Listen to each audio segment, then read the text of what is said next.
Here we go. What's up, comic book fans? It is spring break here in Texas right now. And you know what? Let's talk about a gritty show where a guy gets shot in the head and a blind lawyer has to defend him. It's so hot outside in Texas, but let's talk about New York and its corrupt mayor, Wilson Fisk. You ready to talk about Daredevil, Brian? Yes, I am. Hell yeah. All right. So on Comic Books Transform, we talk about comics that have been adapted into movies and streaming shows. We are talking about Daredevil, Born Again, episode 3. So I believe it's called In His Hollow Hand, right? Yeah, that sounds right. Yep. Yes. And usually that has to do with masturbation. But in this case, we're talking about God, and God grants mercy for people inside of his hollow hand or something like that, right? Yeah. That's what the Reverend Mother lady from, it's not Reverend, it's not Dune, that lady from like Mother Townsend or whatever from Acolyte says, right? Yeah. Okay. Yes, that's right. She says it. Yes. Okay.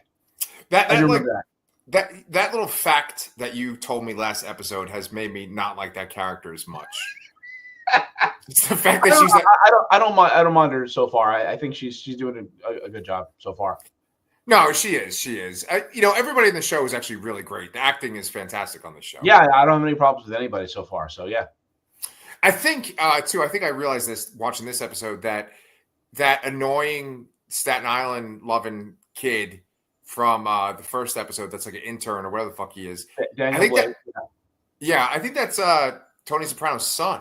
Right? Oh, you didn't realize that? Yeah, that's Michael Gandolfini. Yeah. He was that. Soprano's son, yes. Oh, okay. I don't think he was on Sopranos, but like that's the actor's son, yes. Yeah, he was in. There was a movie called like All the Saints Live in Brooklyn, or I don't know what the fuck it was called, but like there was a Sopranos like prequel, and he played Tony Soprano. Yes. Yeah. Did you watch the Sopranos or no? I did not. I generally don't like mob stuff, so I don't watch too much of it. Brian, that's one of the ways that you and I differ because I do like organized crime stuff. Okay, that's one of my things. Anyway, let's talk about organized crime. Let's talk about organized crime in New York and how Matt Murdock is using the system to deal with it versus becoming a vigilante himself. There's no Daredevil in this episode whatsoever. Yes, after the end of the second episode, where you have you have Matt beating up the two corrupt cops going after their informant. You'd expect something to happen, a little more action oriented during this episode, but no, we really just focus on the court case of Hector Ayala, and with a kind of a very little subplot with Kingpin and his relationship issues with Vanessa. Mm-hmm. But that's really the bulk of what happens in the episode. Yeah, and it's interesting to me because White Tiger is such a focus in this episode and in the previous episode as well. I don't really remember White Tiger from the comics at all. This version of White Tiger. I don't either, but he was from the comics, and what happens in this episode is from the Bendis run on Daredevil. So, wow. Okay. So that's interesting. Like, because Kingpin's not the mayor of New York in the Bendis run. No, not at that point. But Matt was Matt must have been representing him, and it was a similar thing. There was a cop was killed. Do they reveal that he's White Tiger? Did they already know? I don't remember. But the verdict is different, actually. The verdict is he's guilty. The jury finds him guilty, and he freaks out and grabs an officer's gun, and then he gets shot by somebody outside. Okay. So the way the show handles it differently, I think, is a lot more impactful. Especially with all the the twists and turns of the court case itself, giving him the innocent verdict and then having that kind of mic drop ending, and then hearing the frogs he talked about fondly in the end was heartbreaking. And I didn't remember that story from before I watched it, but it was a surprise to see that happen when I did see it. Yeah, okay, all right. So you thought it was a surprise. To me, I felt like I knew that was going to happen. in our previous episode, our Invincible episode, I was talking about how like there's certain story beats you kind of expect things to happen just because we've seen so much media. And to me, it's like he has this victory in court. It's like positive, and then it's like, okay, now they're going to end on a downer because it was so high that he was vindicated. So now they have to kill him, basically. And just, I mean, here's the spoiler for the end of the episode, but a guy just like walks up and just shoots him in the side of the head. Yes. And the person is wearing the Punisher skull on their shirt, although I do not believe that was Frank Castle for a second. No way. No way. So, yeah, this is kind of running along that corrupt cop plot line that I think is going to be play a more major role going forward in the season and maybe even next season. I did expect White Tiger to die at some point because of that verdict and all that, but I didn't expect it to happen so quickly afterwards. I thought maybe there would be some kind of like more superhero angle death where they're fighting against whatever and he sacrifices himself in some way or stays behind by Daredevil time or some crap like that, some kind of more heroic death. But this was like a really like tragic, like brutal, gutless, just gut punch of a death. And it makes you wonder about that amulet, right? Because he's got this amulet that's supposed to make him powerful. I don't know if that like helps his senses or something.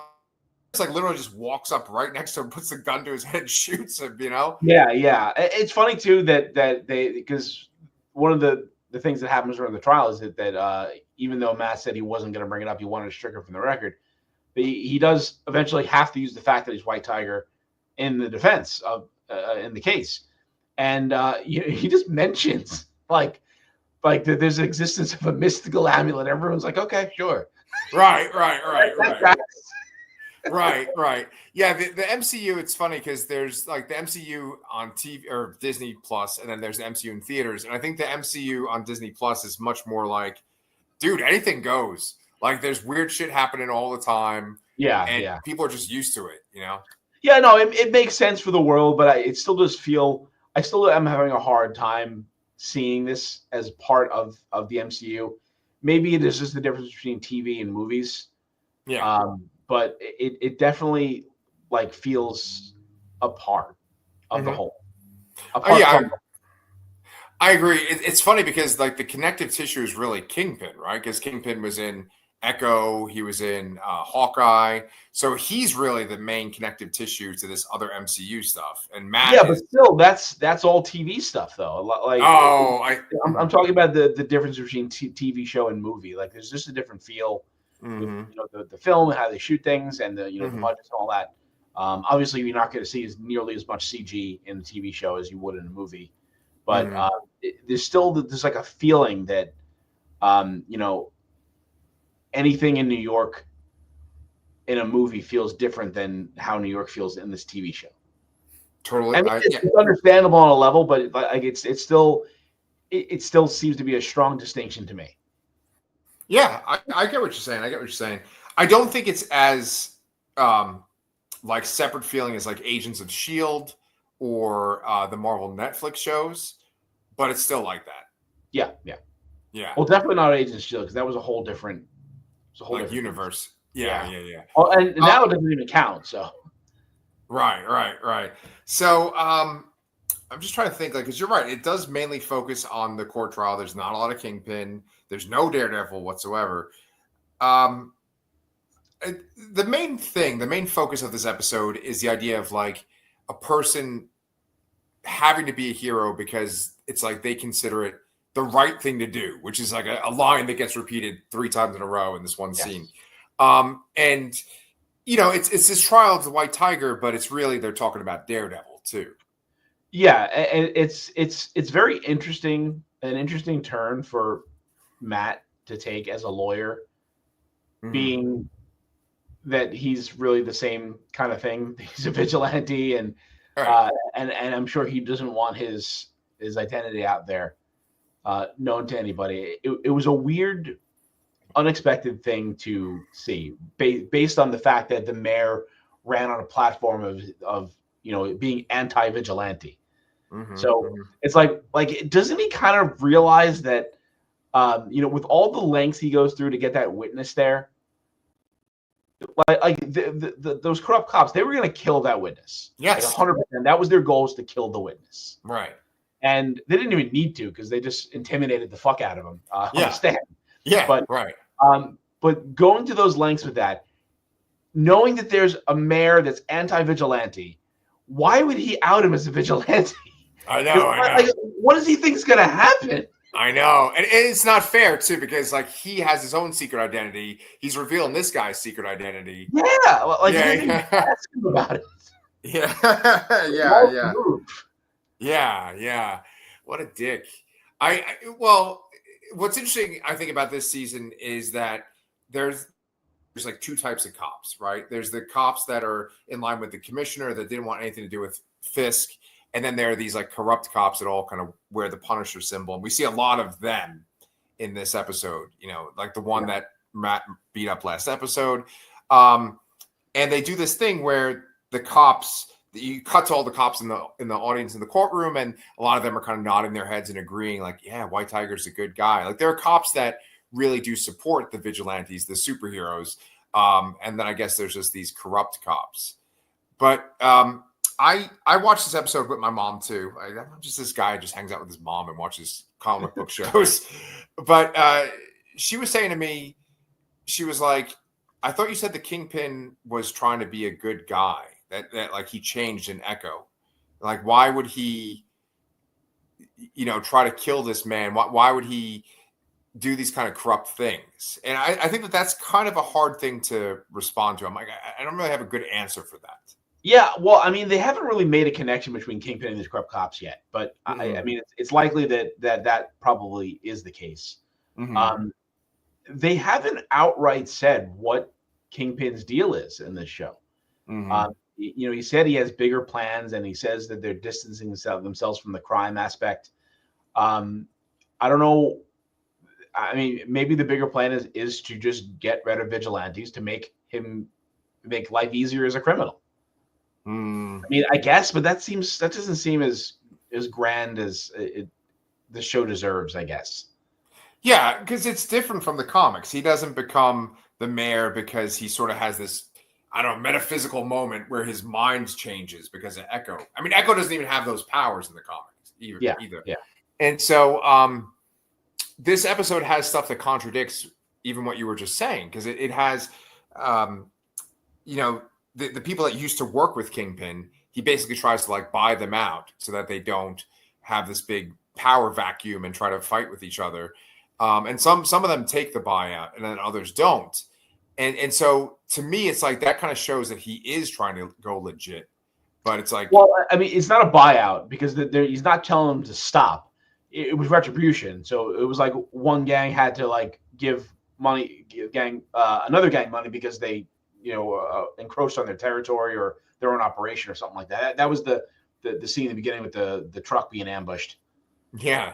That part was pretty cold too, man, where they shoot the one guy in the side of the head. It's like, okay, well, obviously he was being antagonistic. They're just going to kill him. But then they shoot the other guy too. Yeah. Who's like cooperative. I was like, that sucks, I knew they were going to do it. Like, it was very obvious they were going to do it, but you felt bad for it anyway. Yeah. You're like, oh man, he was such an easygoing criminal. Why do you have to die? Yeah. But I don't know. I like this episode. There's not a lot I feel like I could talk about because we essentially have already covered the basics. It's like, yeah, I think so. Yeah, I mean, I did like the the flow of the court case, even with that kind of like wild swing that I'm not sure seems sort of out of character for Matt. Yeah. But I like the courtroom drama, the serious take on the courtroom drama. Not that I minded the comedic take of the courtroom drama in She-Hulk or anything like that, but I think it's fitting. I do like shows like that. I like law shows, but maybe I don't like organized crime shows as much. So, yeah, I don't know. Well, you're more of a good guy than me. Like you're an Autobot and I'm a Decepticon. It's like maybe that's what it is. Yeah, I got my Transformers sign behind me that I made at my job one time. Do you like that? Yeah, I think you got to change that to a Decepticon symbol now. I know. What the hell? I'm such a poser. But no, I feel like this show is more like, I don't know, Law and Order, and then She-Hulk was like Ally McBeal. Yes, that's a great analogy there. I do think So one of the things I was reading about how the show, obviously we know the show went through reshoots. So this was initially episode 2, I believe. So like most of what we saw in episode 1 was of the part of the reshoot stuff. Mm-hmm. So if this was the original version of this would have been, so we episode 2 would have been 1 and this would have been 2. And I'm glad they restated a lot of this stuff, but I feel like they haven't gotten to the meat of the plot yet, and I'm trying to give the show a little more room to grow and figure out what it's doing.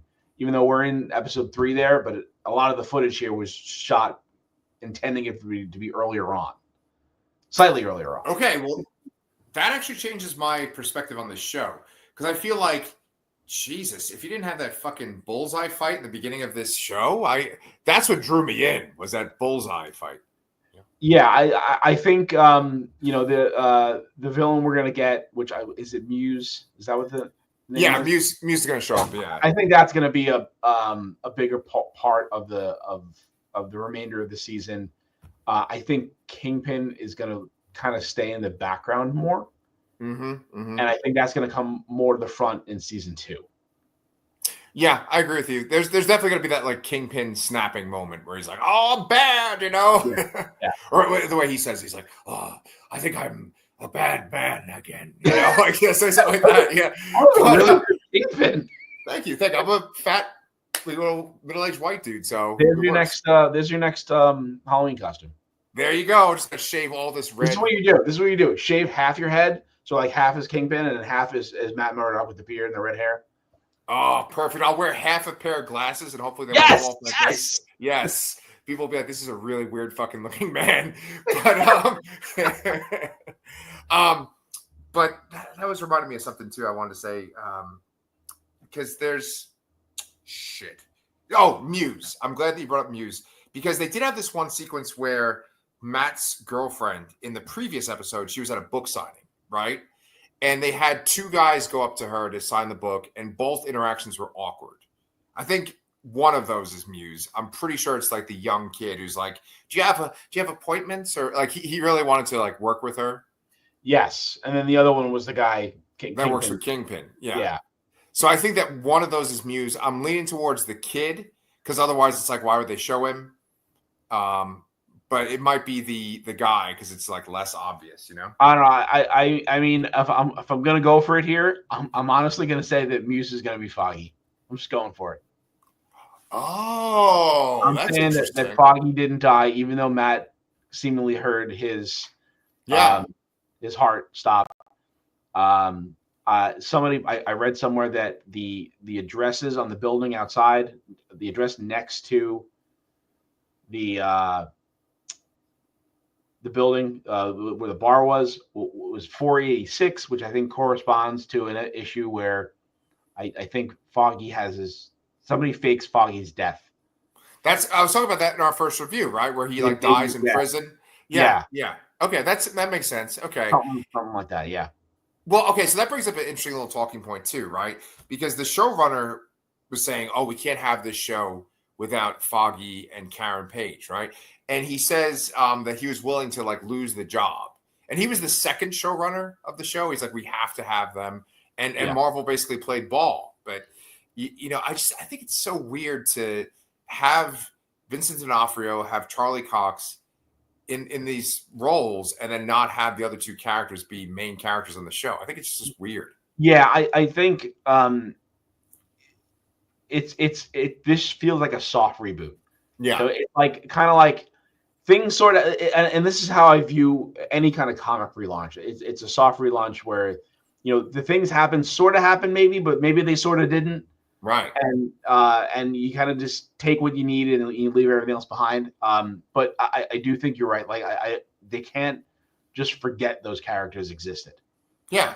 Because everybody else is the same. I mean, Vanessa is the same, and Punisher is the same. Initially, apparently she wasn't. They eventually went back and rehired the original actress. To play the role. I think they actually hired somebody else initially. So maybe the intent beforehand was that it was completely separate, had nothing to do with it, and they kind of went back on it because they realized that maybe that showrunner throwing their weight around was what did it. Yeah.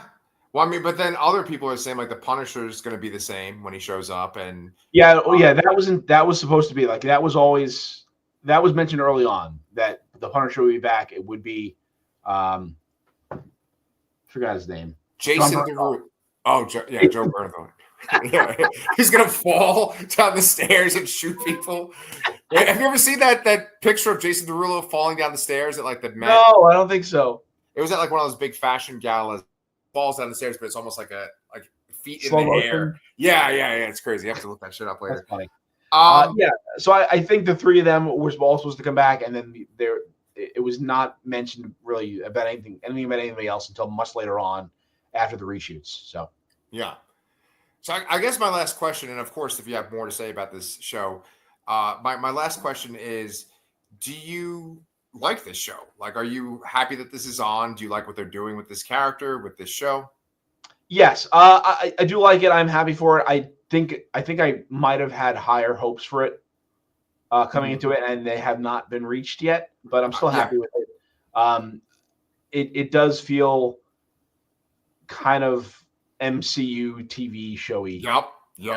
And that I don't think every show feels like. There's some kind of lack of quality, I guess, or in production or something like that. I can't really put my finger on it, I guess. No, it's that argument that it's that you're used to seeing MCU movies.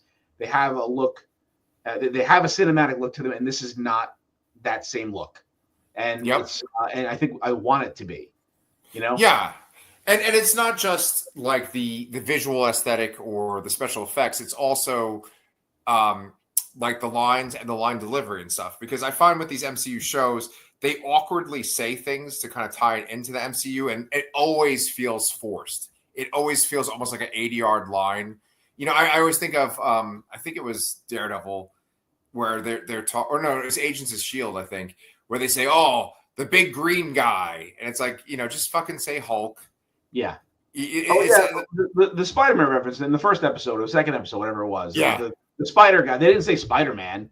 Right. Or a vigilante that dresses like a spider. It's like he doesn't actually fucking dress like a spider, by the way. He's red and blue. Yes. I don't really see a lot of spiders that look like that. Never seen them before in my life. And speaking of that, the awkward line delivery, maybe it wasn't awkward, but they were listing a bunch of cop names, and they did say Officer Morales. I know that Miles' dad is Jefferson Davis, and I do believe he does change his name to Morales at some point in some comic. But I was kind of wondering if that was a reference to that. Yeah. That's a really good observation.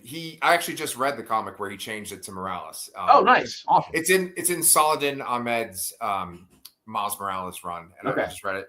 But what's interesting about the dad, too, with Miles Morales is that the dad's a cop in the movies, but then in the comics, he's like a former S.H.I.E.L.D. agent. Well, because he was a cop in Ultimate Universe, wasn't he? And then when they merged, he wasn't. Oh, so something big changed. Yeah, with that after he came to 616. Well, so let me ask you this: when they reference Officer Morales in this episode, is it in a positive light? I don't remember. All right. Well, it might be in a positive light. It might be I think it was when they were talking about the cops that White Tiger has helped. Okay, right. Because they said that White Tiger helped these people that were in a burning car. He helped these cops in some kind of situation, right? Yeah, I believe it was that scene, but I'm not 100% sure. Okay. Yeah. Well, do you have anything else to say about Daredevil Born Again episode 3? I mean, no, but we have this coming up. We have the rest of the show coming up, but we're obviously done with Invincible. I believe the next thing we're going to cover is Last of Us season 2, which is early next month. Nice. Man, I am so curious what they're going to do with that show because I played both the games now. I hadn't finished 2 by the last time the season aired, but I am so curious to see the people I know who watched the show who didn't play the games, what happens. Oh, okay. Well, I'm one of those people, so you get to see that reaction. Yeah, we have that, and I think Andor starts in April. So, oh my God, Andor 2, that's right. Shit, we got a lot to do.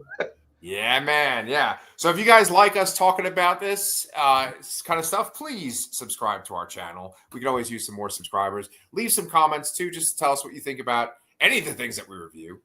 But yeah, that's us for Daredevil episode 3 of Born Again. And Brian and I will be back next week for episode 4. Not a New Hope, but Daredevil. All right. We love you guys.